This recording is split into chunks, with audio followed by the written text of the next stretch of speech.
So I'm with the OCA Greater Houston chapter, and we are a volunteer-based chapter. Most OCA chapters across the country are volunteer-based. Some of our chapters have paid staff, but the vast majority are volunteers, and then we have a national center that is paid. So OCA has a two-tier internship program. We have a national internship program, and then different chapters may have their own local internship programs. And each internship program locally is different based on the needs of that particular community. So the Houston chapter, we're fortunate to have some part-time paid staff, and then we have a very active working board. So when we have our local interns, essentially, what we tell our local interns, all the chapters, is that we have an agreement with our national internship program, where somebody who goes through our local internship program then automatically goes into the national internship pool of interviews. So the national internship is it's split into three parts. They have a fall, a spring, and a summer. So usually it's local interns that want to apply for the national summer internship, then they are automatically guaranteed an interview. It doesn't mean they have a guaranteed spot in the summer internship program, but it means they are guaranteed an interview, regardless of the size of the applicant pool, because normally the OCA National Summer Internship Program gets hundreds of applications, and there's really only 20-some seats, right? So our local interns have an edge in that respect, and it also means that our local chapters are essentially screening and vetting interns for that applicant pool. And so why do we do that? A large part of the reason is because there are very limited resources available for Asian American, Pacific Islander community organizations to be able to run any kind of program, much less an internship program, right? And so because there are limited resources, then the OCA Greater Houston chapter, we take this program very, very seriously, and we actively screen and vet potential interns to make sure that they share our values and our work ethic before we would even consider investing our limited time and what financial resources we have. That also translates to any intern who comes through our program. We also emphasize to them, just the same that we emphasize to all of our volunteers, that it's very important that they understand and realize that they are the recipients of the efforts of people who have worked really hard to raise money to be able to fund their position. And so they have an ethical and moral obligation to the community to give back in the future.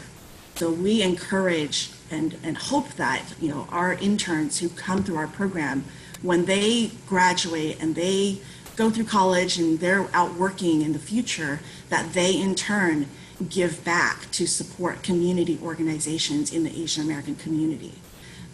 That's really more of a long-term philosophy, because long-term, our community is not going to grow until every Asian American in our community gives back and contributes money, not just time. Anthony, if you could go to the next slide, please. And so I just wanted to share some best practices that support that kind of values system that we have and philosophy for the OCA Greater Houston Internship Program. So it's essentially three main things I wanted to share. One is, you know, it's because of our value system, it makes it that much more important for us to identify and recruit strong intern candidates, right? And what does a strong intern mean? You know, for us, we really took a step back, and this is several years ago. We took a step back and said, you know, because there are limited resources, we want to invest in certain types of people. And so we defined the types of qualities that we were looking for. And some of these qualities are, very basic across the board, right? Everybody wants somebody who is going to have a strong work ethic, somebody who's going to be responsible, someone who's going to have a certain degree of maturity, because we want them to represent our community well in whatever office or whatever work they're doing, right? If they're interacting with people. We're also looking at, is this person essentially, are they a creative, giving type of person, right? And that goes back to what motivates them to want to be involved. Is it because it's purely self-interest, where this is just something that's going to look good on their resume, it's going to help them, or is it that person who, yes, this is going to help them on their resume, obviously, but it's because they genuinely have a longer term care about wanting to give back and improve the community, right? And that's a very key quality for somebody that we want to be a future civil servant, a future public servant, whether they are working in a congressional office or they are actually running to be a political leader in the future, or if they're just going to be a future corporate leader in America, right? OCA's philosophy is we want a seat at every table, but it doesn't do our community any good to have people who just happen to be Asian and they're there, but they're actually just in it there for themselves and they don't really understand the challenges and issues that face our community. That's the type of person we want to be there to represent us. Somebody who is going to be a problem solver and not simply sitting there because they want the title. So how do we identify that, right? We identify interns essentially from volunteers. It's a mix. It's people who are volunteers at our different activities, our different events that our chapter runs. And so we start identifying students when they're in high school or they're in college, right? And those are the students that we encourage, say, hey, we'd like you to consider being an intern. We personally invite them to be an intern. And those people that we personally invite automatically have an edge over anybody else who is just simply applying. Because we already have a relationship with them. We already know their work ethic. We already know their background. The other is we continue to foster relationships, not just with our high school students who participate in our programs, but also we maintain relationships with past interns. Our intern pool right now, and to be quite clear, our intern pool is a very small intern pool. We don't have more than 4 or 5 interns at a time.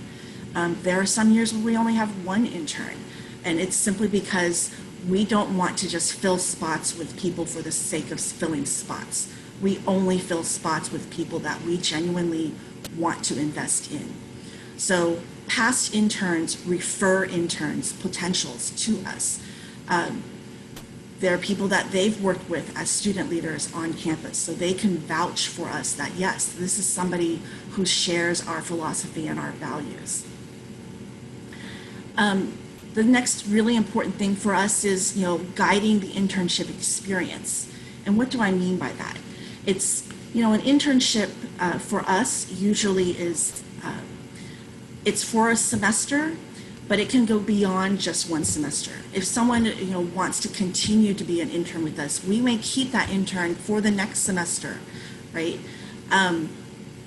So that goes beyond simply placing them at a particular office. Many of our interns work with our own programs. And so for us, a lot of times it is that personal experience where we identify programs or projects that interns can have ownership of, so that they are the person that we literally put in charge of running something, right? And that, really involves a certain amount of trust. It also means that we have to really clearly define the goals and set target dates and work with that intern for them to develop their own timeline and their own work plan that we then meet with them on a regular weekly basis, Depending on the project, I have, worked with interns every day in the office, right? And then we have a status meeting at the end of the week. Because we have more than one intern, we also want our interns to all become friends and to feel that they are engaged and a part of the OCA family, so that we have not just formal work-related weekly gatherings, we also have informal gatherings where we just spend social time, just hanging out, really allowing interns to get to know each other and to get to know us. Every intern is assigned to one or more mentor or from our board members or just from within our own membership base, dependent on what school that intern went to, what career profession that intern is looking to do, what personal interests that intern may have. We really work very hard to have a personalized experience for that internship. And so then that ties to, the post-internship opportunities, right? Because we are essentially investing in interns to be future community leaders, we want them to have a really direct tie to the community. We want them to feel engaged and involved. So we actively make sure that they are able to have personal time with different people that can help them in their future, people that, even if it's just a 1 hour or a half an hour meet and greet, to personal lunches, individual lunches that we host. So those are all different types of opportunities that we create for interns to stay engaged.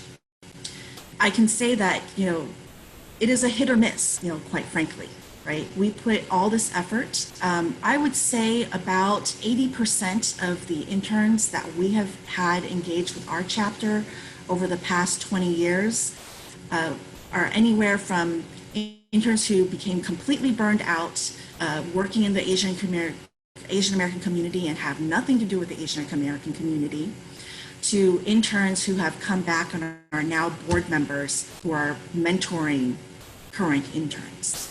So it is a very labor-intensive type of approach, and it's really only suited for smaller internship classes, but it does mean that we have a better return of people who stay engaged with us for the long term. Thank you for having me.